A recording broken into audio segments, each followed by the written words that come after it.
Hello. My wife had an affair with someone from work. I stayed quiet until she wrapped up her gala speech, then publicly exposed it and gave her divorce papers on stage. My name is Matthew. I am 38 and I work as a logistics coordinator for a regional food distribution company in Philadelphia. My job is mostly schedules, inventory reports, and making sure trucks actually arrive where they are supposed to. It is not glamorous work, but it is stable and it pays the mortgage. Most of my days start early. I am usually up before 6, checking overnight delivery updates before heading into the office near the warehouse district. By the time most people in the city are getting coffee, I have already dealt with 3 scheduling problems. My wife is Betty. She is 36 and works in corporate communications for a large consulting firm downtown. We have been married for 7 years and together for almost 10. Betty is the opposite of me socially. She thrives in rooms full of people, especially professional events. Her job involves managing public messaging for executives, organizing media appearances, and running high-profile company events. About 2 years ago, we bought a row house in South Philadelphia. The mortgage is manageable, and the commute works for both of us. For a long time, the arrangement felt balanced. My life was predictable and operational. Hers was built around networking, presentations, and visibility. Betty has always had a sharp personality. Confident is the polite way to describe it. Blunt is probably more accurate. She had a habit of talking to people like they were slightly inconvenient if they were not useful to her. That attitude showed up with waiters sometimes. Occasionally with co-workers she thought were incompetent. Every once in a while it showed up with me if she had a stressful day. I usually ignored it because I understood the environment she worked in. Corporate reputation jobs attract a certain kind of competitive personality, and Betty was very good at what she did. The first change I noticed was small. Betty started mentioning a coworker named Edward more often than anyone else at her office.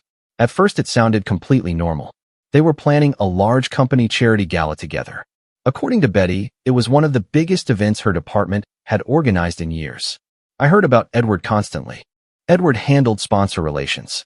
Edward was managing stage logistics. Edward was apparently the only person at the company who actually understood how big events were supposed to run. It was not just how often she mentioned him. It was the tone she used when she did. At first I treated it like normal work talk. Betty had worked on plenty of events before, and there was always someone she mentioned a lot during the planning stage. But this was slightly different. Usually when Betty talked about coworkers, it came with criticism attached. Someone was slow. Someone did not understand the politics of the company. Someone needed her to fix their mistakes. With Edward, the tone was different. She still sounded irritated sometimes, but it came with this strange layer of admiration. She would say things like, "Edward is the only one here who actually understands how big events work." Or Edward had to redo half the planning because everyone else was useless. Then she would roll her eyes and complain about how exhausting he was to work with. It was a weird mix. Complaints on the surface, but a lot of attention underneath. The second change was her schedule. Corporate events obviously require long hours, so when Betty said she had late planning meetings for the gala, I did not question it at first. But those meetings started happening 3 or 4 nights a week. Sometimes she would text that she was grabbing drinks with the planning team after a meeting. Sometimes she would just say the meeting ran late. When she came home, she usually had something to say about Edward. Edward argued with the sponsors. Edward fixed a disaster with the lighting company. Edward apparently saved the entire event budget by renegotiating a contract. After a few weeks, it started to stand out how often his name came up compared to everyone else. One night we were having dinner, and Betty was complaining about work again. She said Edward was impossible to deal with because he thought he knew everything about event logistics. Then she followed it with a comment that stuck with me. She said at least he actually knows what he is doing, which is more than I can say for half the people in that office. The way she said it sounded less like irritation and more like reluctant respect. I did not accuse her of anything at that point, but I started noticing patterns. Her phone was suddenly always face down on the table. If a message came in while we were watching something, she would glance at it quickly and lock the screen again. The biggest change was how defensive she became about the gala. One evening, I casually asked if I could come to the event when it happened. She immediately said it was not really a spouse kind of event. That answer did not make much sense, because every other corporate gala she had worked on before allowed guests, and she knew I had attended one of them a few years earlier. That was the moment something in the back of my mind started paying much closer attention. After that conversation, I stopped treating the situation casually. I did not confront Betty. I did not accuse her of anything. At that point, all I had were small inconsistencies and a lot of mentions of one coworker. But I did start observing things more carefully. One detail that stood out was how protective she suddenly became about her phone. Betty had never been secretive with it before. We were not the kind of couple that checked each other's devices, but she had never acted like it contained classified information either. Now it barely left her hand. If she walked into the kitchen, the phone went with her. If she stepped into the bathroom, the phone went with her. When she left it on the table, it was always screened down. Another pattern showed up with her mood. Betty had always been blunt, but recently she had become noticeably more irritable with me over small things. One night, I asked a simple question about the gala timeline because she had been talking about it for weeks. She snapped and said if you had any idea how much work goes into events like this, you would not keep asking basic questions. That kind of response was new. Normally, she liked explaining her projects because it made her feel important. The strangest moment happened about 2 weeks before the event. I got home from work earlier than usual because a shipment had been canceled. When I walked into the house, Betty was sitting on the couch texting. She looked up and immediately locked the screen. Then she said, "You are home early," in a tone that sounded more surprised than pleased. I shrugged and told her about the canceled delivery. She relaxed after that, but the reaction stuck in my head. Later that evening, she mentioned Edward again. Apparently, they had spent most of the day finalizing sponsor seating and reviewing the stage schedule for the gala. Then she casually mentioned they were probably going to grab drinks after work the next night to go over final details. That was when I decided to test something simple. I asked if I could stop by the bar for a drink with them since it was close to my office. Betty immediately shut that down. She said it would be awkward because it was a work discussion and Edward was very focused about keeping the team professional. That explanation felt backwards, because the way she usually described Edward was anything but formal. At that point, I still did not have proof of anything. But the situation was starting to feel less like coincidence and more like a pattern. I did not go looking for proof right away, at least not in the dramatic sense people imagine. There was no secret phone unlocking or digging through private accounts. Mostly, I just started paying attention to the things Betty had already told me. For example, she had mentioned the hotel where the gala was going to take place. It was a large venue near Center City that hosted a lot of corporate events. About 10 days before the event, Betty texted me during the afternoon and said she would be working late again. She said the final stage walkthrough was running longer than expected and the planning team was probably going out for drinks afterward. That message was almost identical to the one she had sent several times already. Normally, I would have just accepted it. But that day something felt off. I finished work around 5 and drove towards Center City instead of going straight home. The hotel she mentioned had a restaurant and bar attached to it that was open to the public. I told myself I was just going to have a drink and clear my head. When I walked into the bar, I did not see Betty immediately. The place was busy and most of the tables were full of people in suits. Then I noticed them. Betty was sitting in a corner booth. Across from her was a guy I had never met before, but immediately knew had to be Edward. He looked exactly like the kind of confident event manager Betty always described. Expensive jacket. Relaxed posture. The kind of guy who clearly enjoyed being the center of attention. They were not discussing sponsor contracts. They were sitting close together on the same side of the booth. Edward had his arm resting along the back of the seat behind her shoulders. Betty was leaning toward him while she talked. Then she laughed at something he said and put her hand on his arm. It was not ambiguous. That was not coworkers finishing a meeting. I stayed where I was for a minute, just watching. After a moment, Edward leaned in and kissed her. Not a quick mistake kind of kiss. The kind that people do when they are already comfortable doing it. That was the exact moment the situation became very simple in my mind. There was no confusion left. My wife was having an affair. The strange thing is I did not feel explosive anger the way people expect. What I felt instead was clarity. Once you see something like that with your own eyes, the mental debate disappears. I finished my drink, walked out of the bar, and drove home. And on the way home, I started thinking about the gala. After seeing Betty and Edward together, the situation stopped being a mystery. I knew exactly what I had seen in that bar. The next step was deciding what I was going to do about it. For the first evening, I did nothing. I went home, made dinner, and acted completely normal when Betty walked through the door a couple hours later. She talked about the gala planning like she always did. According to her, the entire week had been chaotic because the event was only days away. Edward came up in the conversation several times. Apparently, he had spent most of the day fixing mistakes made by the rest of the planning team. Betty sounded half annoyed and half impressed while describing it. Listening to her talk about him after what I had already seen was strange. She spoke about him like he was an exhausting coworker she had to deal with constantly. But now I knew the reality behind that story. The following morning, I did something practical. During my lunch break at work, I stepped outside the warehouse office and called a divorce attorney. I did not make the call impulsively. I had already thought about it for nearly 12 hours at that point, and the logic was simple. If my wife was having an affair, the smartest move was to handle the legal side before anything became messy. The attorney I reached specialized in family law here in Philadelphia.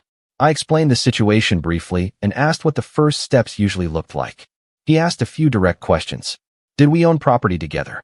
Did we have children? How long had we been married? The answers were straightforward. We owned the row house in South Philadelphia, and we had been married 7 years. No kids. The lawyer explained that Pennsylvania is technically a no-fault divorce state, which meant the affair itself would not dramatically change the legal process. But he also said something useful. He told me that if I was certain about ending the marriage, it was often better to prepare the paperwork before confronting the other person. That way the process started immediately instead of turning into weeks of arguments. By the end of that call, I had scheduled an in-person meeting for Thursday afternoon. The gala Betty had been obsessing over was scheduled for Saturday night. At that point, I already knew exactly where I was going to be that evening. On Thursday afternoon, I met the divorce lawyer in his office near Market Street. The meeting itself was straightforward and surprisingly calm. I explained the situation clearly. Married 7 years. Joint house. No children. Evidence of an affair, but no dramatic confrontation yet. He told me something I already suspected. In Pennsylvania, the affair itself would not create some dramatic legal advantage. The court would mostly care about dividing property fairly and finalizing the separation. What mattered more was timing and preparation. We went through the paperwork together. Financial disclosures, property details, and the initial divorce filing. The lawyer asked me one practical question near the end of the meeting. He asked when I planned to tell my wife. I told him about the gala on Saturday night. I explained that Betty had spent months organizing it and that she would be giving the closing speech in front of executives, donors, and media. He paused for a second when I said that. Then he asked if I was planning some kind of public confrontation. I told him I was not interested in screaming or causing a scene. What I wanted was something very simple. Clarity. The lawyer nodded and told me that legally I could serve divorce papers whenever I wanted. There was no rule about it needing to happen privately. By the end of the meeting, he prepared the initial divorce documents. I left his office with the papers in a sealed envelope. Friday evening at home was completely normal. Betty was in full event mode. She spent most of the night reviewing schedules on her laptop and texting members of the planning team. Edward's name came up again. Apparently, he was coordinating the stage timing and handling last-minute sponsor requests. Betty sounded impressed by how much control he had over the event logistics. At one point, she even said something that made the entire situation feel absurd. She said Edward was the only person she trusted to keep things from falling apart. I listened and nodded. Saturday afternoon, Betty left the house early to go to the venue. She looked excited, confident, completely focused on the event she had been planning for months. About an hour later, I got dressed, picked up the envelope from the kitchen counter, and drove into Center City. The ballroom was already filling with guests when I arrived, and it did not take long to spot Betty near the stage. Edward was standing right beside her. Seeing them together in the ballroom confirmed something I had already accepted earlier that week. Betty and Edward were clearly operating as a unit. They stood close together near the stage while staff members moved around them, setting up microphones and adjusting lighting. Every few minutes, someone would approach Betty with a question, and she would answer while Edward listened beside her like they were co-hosting the entire event. From across the room, it was easy to see how confident she looked. Betty thrived in environments like that. Formal events, professional attention, rooms where people treated her like someone important. Edward looked comfortable there too. He had the relaxed posture of someone who believed he belonged exactly where he was standing. I kept my distance and found a table near the back of the ballroom. The gala itself ran exactly the way Betty had described it during the previous weeks. Sponsors gave short remarks. The charity director spoke about the programs being funded. Waiters moved between tables with trays of drinks while people in suits made polite conversation.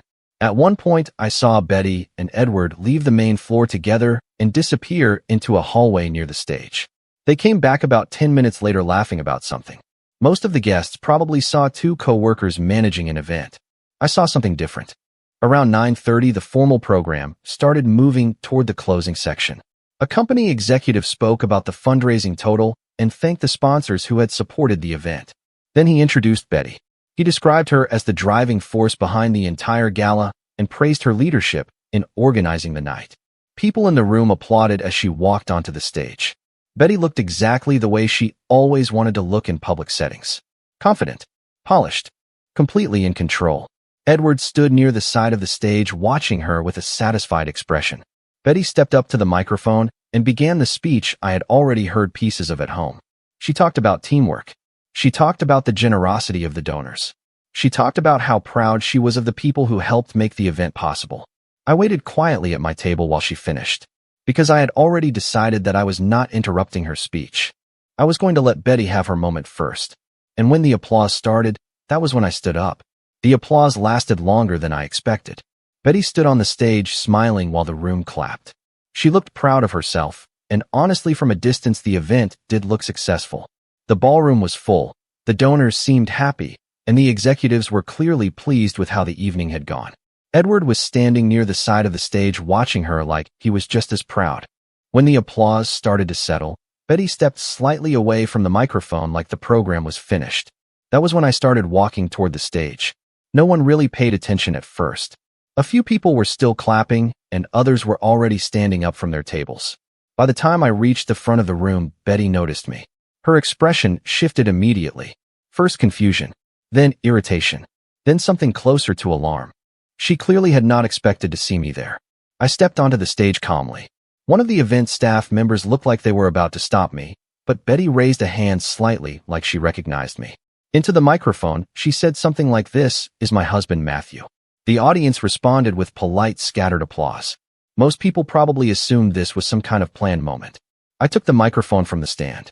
I kept my voice calm because I was not interested in yelling or making a dramatic scene.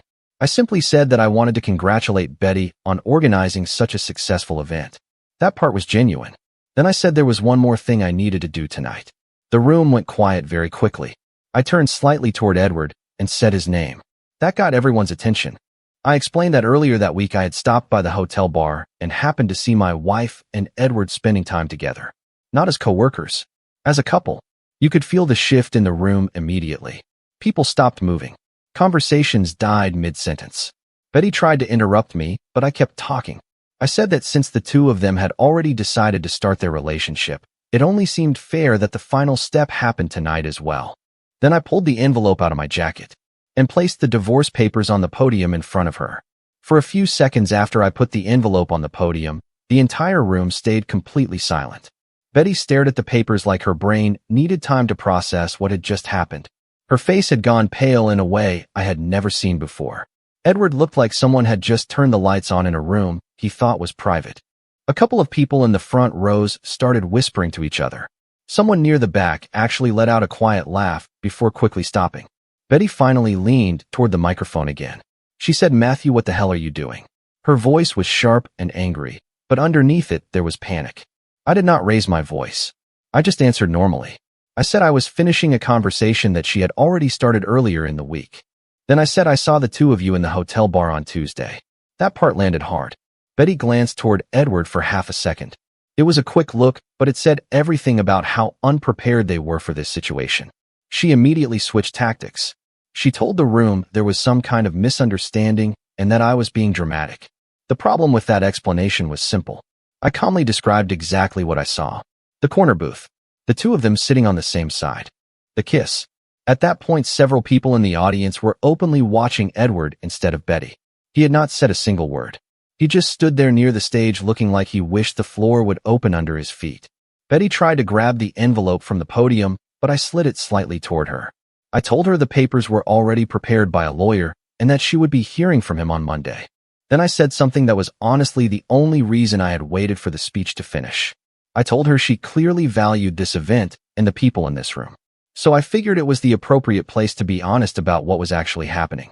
The room had that strange quiet you get when a professional environment suddenly turns personal. I stepped away from the microphone. Before leaving the stage, I said one last thing. I told Betty she was free to keep working with Edward as much as she wanted, just not as my wife anymore. After I stepped off the stage, I did not stay to watch the aftermath. There was no point. People were already whispering to each other, and several guests were looking back and forth between Betty and Edward like they had just witnessed something they would be talking about for weeks. I walked straight through the ballroom and out into the hotel lobby. About 30 seconds after I reached the front entrance, my phone started vibrating. Betty. I watched the screen ring for a moment and then declined the call. A second later, she called again. Then again. By the time I reached my car, there were already 3 missed calls and 2 messages waiting. I did not open them. Instead, I sat in the driver's seat for a minute and finished the last step of the process. First, I blocked her number. Then I blocked her on every messaging app we used. After that, I blocked her on social media. Some people might think that sounds extreme, but it was actually the cleanest option. There was nothing left to discuss. I had already spoken to the lawyer. The paperwork was done. The next communication between us would go through legal channels anyway. Driving away from the hotel that night felt strangely calm. Instead of going back to the house, I drove straight to a short-term apartment I had rented earlier that week. It was a small 1-bedroom place across the river in New Jersey, nothing fancy, but quiet and fully furnished. I had arranged it after meeting with the lawyer because I knew things would get complicated once Betty realized the marriage was actually ending. Having my own place removed that entire argument. The apartment was simple. A couch, a bed, a small kitchen, and a view of the parking lot. But it was peaceful, which was exactly what I needed. On Monday, my lawyer officially filed the paperwork. From that point forward, everything moved through him. I never had another direct conversation with Betty after that night. From what I heard through mutual acquaintances, the gala became memorable for reasons that had nothing to do with fundraising. Edward apparently transferred to a different office a couple months later. Betty stayed with the company for a while, but the situation at work became uncomfortable enough that she eventually left too. As for me, life became quieter again, which honestly was exactly what I wanted from the beginning.